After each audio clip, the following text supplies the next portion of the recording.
Hi everyone, Rachel Jensen here, broker owner of Luna Realty Belize on the beautiful island of Ambergris Key. Today's session of In the Inbox, we are answering question number 9.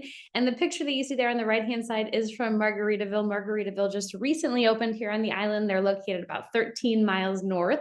It's about a 40-minute boat ride or about an hour and 45-minute golf cart ride from town to get to this property. We are excited about this as it's a new branded hotel here on the island, and it is in a beautiful spot up on the northern coast of Ambergris. But for those of you who are new, if you haven't joined us for our In the Inbox series, what we're doing is answering questions that are asked in the real estate space. So with that, we're going to get started. Erick P asks us, how much are closing fees on real estate in Belize? And this is a really great question because closing costs are not included in the asking price. And so I know typically North Americans, we tend to think of it as a few $1,000s more, but that's not quite the case here in Belize. It is certainly an extra amount that you want to be budgeting into your numbers. So there are a few different scenarios of closing costs. If the property is held in the seller's personal name and they're going to be transferring it over to you, it's 8% what they call stamp duty. That's a title transfer.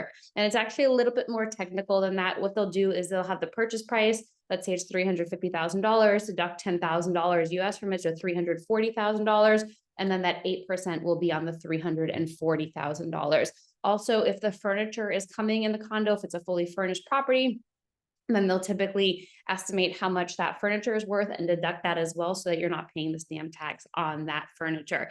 And then you have attorney fees on top of that. I'm going to say on average, expect about 2% attorney fees. So you're looking at about 10% additional on top of what that asking price or that listing price is. So bear that in mind. Another scenario is if the property is held in a company. So if it's held in an IBC, an international business company, or a local Belize 250 company, and they're going to be doing a share sale, meaning that entire company is going to be coming to you, you're going to be the owner of that company, then there's a share transfer. And that share transfer usually ranges by attorney, but we'll say standard is 2% plus the attorney fees to complete that as well. So not as much as if it's held in a personal name, but it does add a little bit more intricacies to your tax reporting per se, because now you're owning a company and ownership of that company owns a condo or real estate here in Belize. So something to bear in mind. You'll certainly want to talk to your accountant or your CPA or attorney back at home just to understand the legalities of that when you're buying an international company. But do note that typically this is more so for Americans, I'm sure for a lot of others as well,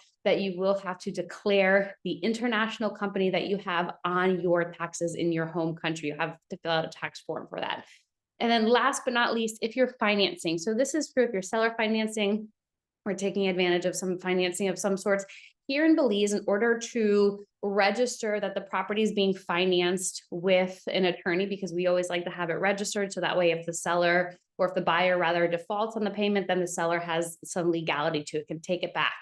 And they do something here called the charge. It's essentially a lien. So they're putting a charge against the property. And so the charge that you'll typically be paying, or the discharge fee when you're going to be discharging it from that charge, it's $11 US per $500 US borrowed, $11 US per $500 borrowed. So it does add that extra element, and that charge fee is typically paid at the end when you're doing the discharge of moving that lien against the property so that it's a free and clear title.